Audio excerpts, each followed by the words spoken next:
Hi, I'm Stuart Itkin, the Chief Security Evangelist for Future Feed here at the CEIC West Conference in Las Vegas. And with me is Scott Edwards, the CEO and founder of Summit 7 Systems. Scott, welcome. Can I just ask you to introduce yourself and tell us a little bit about Summit 7 Systems? Sure, absolutely. Thanks, Stuart. Glad to be here. I'm Scott Edwards, CEO of Summit 7, like you said. I was one of the co-founders of the company back in 2008. We're coming up on our 17th anniversary here in a couple of weeks. So we are a managed service provider focused 100% on supporting defense industrial base and federal contractors with implementation, managed services, and compliance with NIST 171 and CMMC, focused primarily on level 2. We've been focused specifically in that area since the 2016-2017 timeframe. So we've been at this now for about 8 years, specifically with the NIST 171 requirement center. And Summit 7, Scott, held its first CS2 event in 2019, and I had the opportunity to be there. It was a great event. But what was the vision for CS2? Back at that particular time, what did you see the needs and the challenges that those in the defense industrial base were experiencing back in 2019?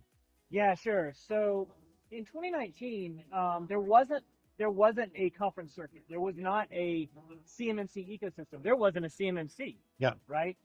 We were still talking primarily about NIST 171.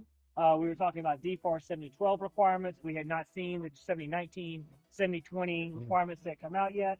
And so there was really just a lack of knowledge across the defense ecosystem about the requirement set that existed in 7012.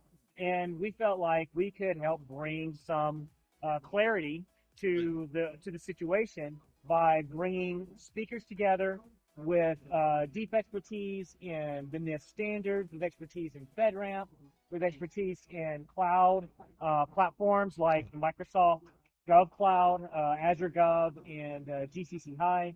And so by bringing all those together, we felt like we could really extend the ecosystem, or build the ecosystem really, and educate the defense industrial base about the requirement set and how they could help meet it. And as you said, in 2019, CMMC didn't exist at that time. In fact, I know that CS2 was held in conjunction with one of the listening tour stops that Katie Arrington and Stacy Bosjanek were doing to get input from those within the defense industrial base at that particular time. And so a lot has changed since then. Changed within the defense industrial base, certainly changed with respect to regulations.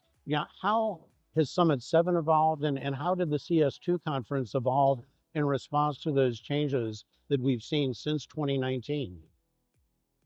Yeah, so the ecosystem has obviously evolved. Back in the 2018, 2019 timeframe, there was no ecosystem like we see here today. There were very, very few providers that even could have a coherent conversation about compliance with NIST 171. Since then, the ecosystem has obviously evolved a lot. We have, C3PAOs now. We have, the MSP collective that is representing a lot of managed service providers and managed security service providers who are dialed in on these requirement sets. And Summit 7 has changed as well. Back in that time frame, Summit 7 was around, we were sitting around 30, 35 employees at that point in time.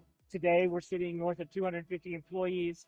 And so we have grown a lot. We have matured a lot. The services that we're offering have really matured over the last 6 or 7 years.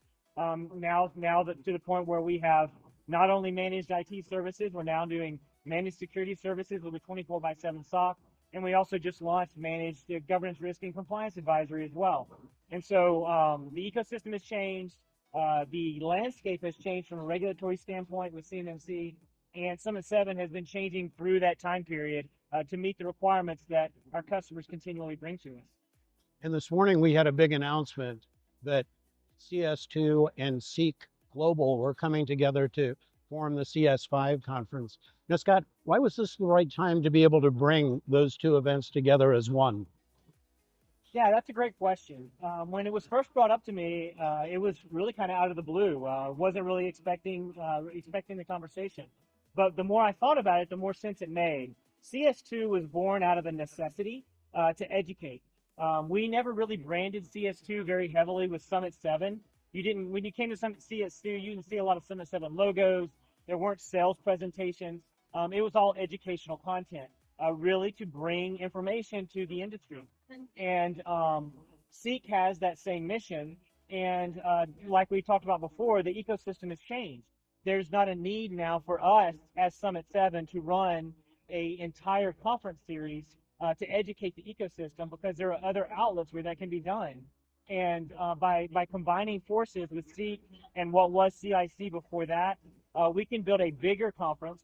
We can reach more OSCs, more defense contractors in the ecosystem, and we can continue to have that educational focused content that's available for the defense industrial base to come learn, get advice, and then go out and secure their environments and ecosystems.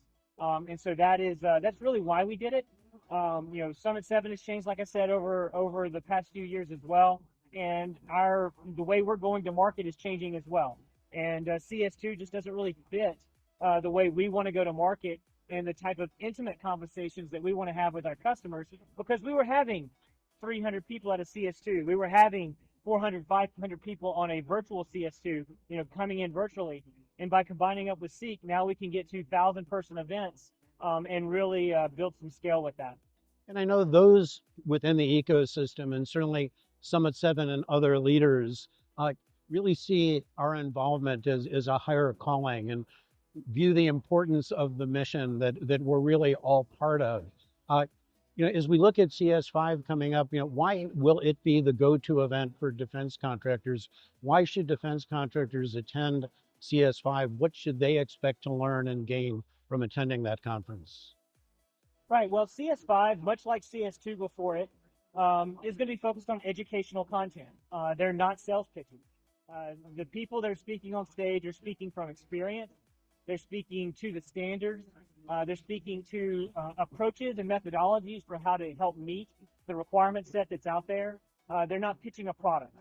We were always very, very careful about that at Summit 7 with CS2. You never got a product pitch from us when you came to a CS2. And we know that that's going to continue with CS5 as forum makers, and as we partner with Future Feed and with the Cyber AV. The goal is to keep it educational. The goal is to distribute information in a way that's going to be helpful to the ecosystem. It's going to be helpful to the defense industrial base, and ultimately to federal contractors as well. And I think we all recognize that education is important. It's not only important for defense contractors to understand the regulations, the requirements they must satisfy, but they also need to understand their responsibility to protect the sensitive information with which they're entrusted, and really need to understand why security is important. We've talked a lot on the conference about culture, the need for culture change, the need for this really to start in the top of every company, and an important part of the mission and part of the role of CS5. Wouldn't you agree? Absolutely agree. It's more than just about compliance. It is about security. It is about protecting data wherever that data may flow, and it's ultimately about national security. I have 2 kids in the military, potentially a third at some point in the future. I have other family members. Many of our employees have military family members as well. I know you do as well. Yep. And so, we're all in it here for the mission. We're in it to ensure that we are protecting the defense industrial base, and by extension, protecting the warfighter. And I see that mission focus across many people in the ecosystem. And it's a very refreshing thing to see an ecosystem come together for a mission like that. Very good. Well, Scott, thank you very much. Thank you for the contributions that you've made in building the CS2 program, bringing it together to help form CS5, and thank you for your efforts through Summit 7 and the contributions to the defense industrial base. Absolutely. Thank you a lot, Stuart. Appreciate it. Got me